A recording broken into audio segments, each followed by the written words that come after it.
Alright, how's it going everybody? So today we're looking at the Victure DL50 Smart Lock. I don't know why it was shipped with the label right on the box itself. Didn't give me an Amazon box, but that is not Victure's fault. That would most likely be Amazon's. So here, when we open up the box, you have a welcome card from Victure, some packaging. This looks like a layout for setting it up on your door. Kind of get your screw holes mapped out and everything. Looks like a manual. We got an accessories box. See what's inside there. Got a couple tools, some screws. Looks like some kind of mounting hardware.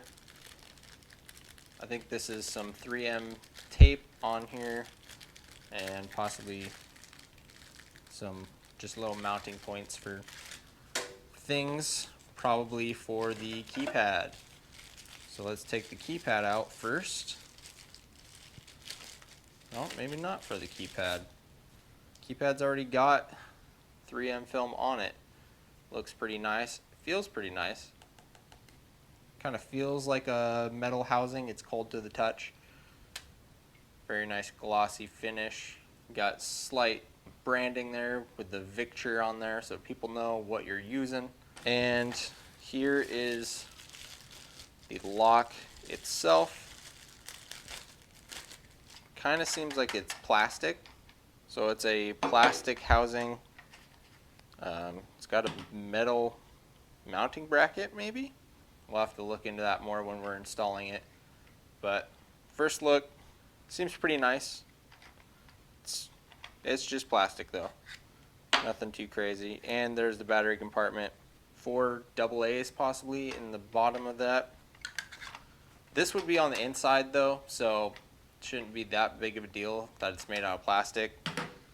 But just keep that in mind. If you're looking for something that's more robust, you might need to go with another brand. I just want it for simply not having to pull out my keys and whatnot to get in my house.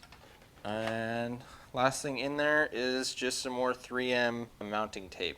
So that's everything there. That's everything that's in the box. And now we'll go and set it up. Alright, so the first thing you're going to probably want to do is make sure that everything works before you install it on your door, so you don't have to go through the hassle of taking it all off and shipping it back because something is faulty.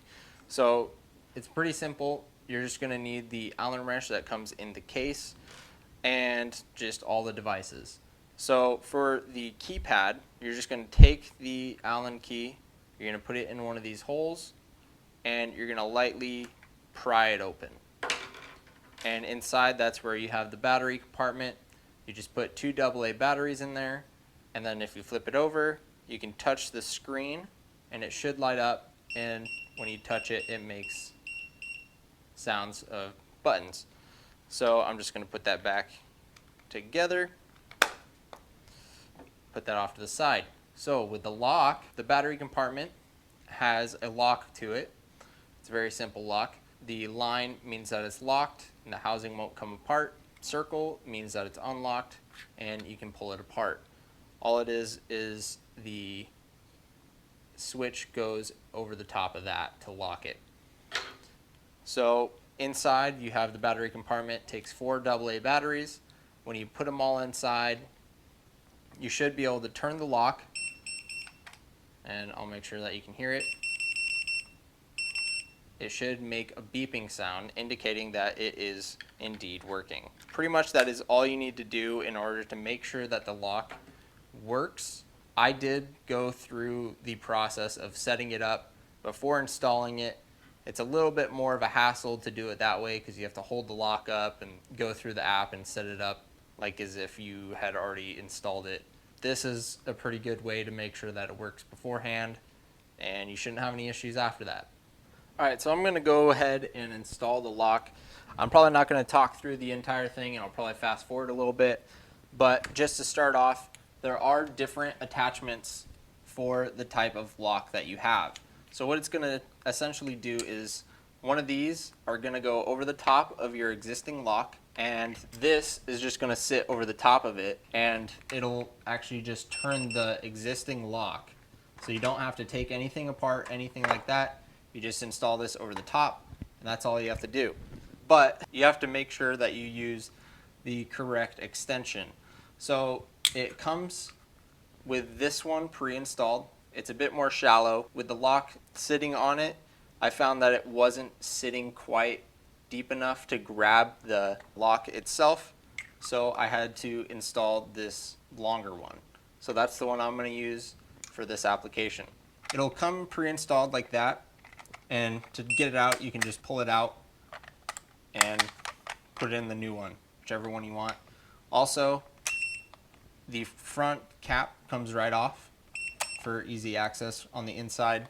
After you have it installed, you can kind of mess with it that way. So something happened with my camera and it stopped recording, but I installed the mounting bracket.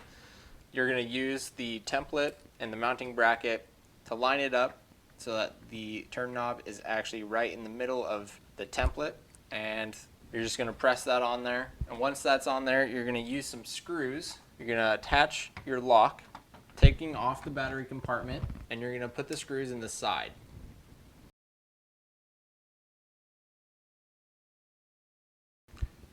Alright, so that's only one screw. I'll have to open the door to do the other one, but that's essentially it for the actual installation. Mounting this is very simple. It's just a sticky pad, so you just mount this outside wherever you want it. I'm not going to go through that because that should be fairly straightforward for everyone. Then from there, you just follow the in-app instructions to set it up. Alright, so the smart lock is installed. I have the keypad outside. I went for a higher keypad installation because eye level felt a lot nicer to me. Maybe I'll regret it, maybe I'll move it down at some point, but for now this is fine. But to access it, you just put in your PIN, and if you want it locked or unlocked, we'll go with locked. Now my door's locked, can't get inside. Now we'll open it back up. There it goes. Now the door's unlocked. So I'm gonna have to do some adjustments to my kick plate because as it is, my door kind of pushes out a little bit. It's kind of hard to see, but if it's not seated properly, this won't be able to lock it very easily. So you need to have a little pressure on the door in order for it to work. But if it's locked, I'll show you unlocking. It unlocks it fine, and once I adjust it, it'll lock fine as well. So that's pretty much it for the Victure Smart Lock. Seems pretty nice. The one thing that I thought might be an issue if you're somebody that really cares about it, since this is so glossy, you might get your fingerprints on it, and if you're not touching other parts of the keypad, you can kind of see exactly where you're pressing, so somebody could really guess your code based off of your fingerprints. It's kind of hard to see on camera, but you can see fingerprints on there. But other than that, it seems pretty nice. For the money, it does everything that it says to do, and it works for me. So hopefully this helps somebody out, and have a good one.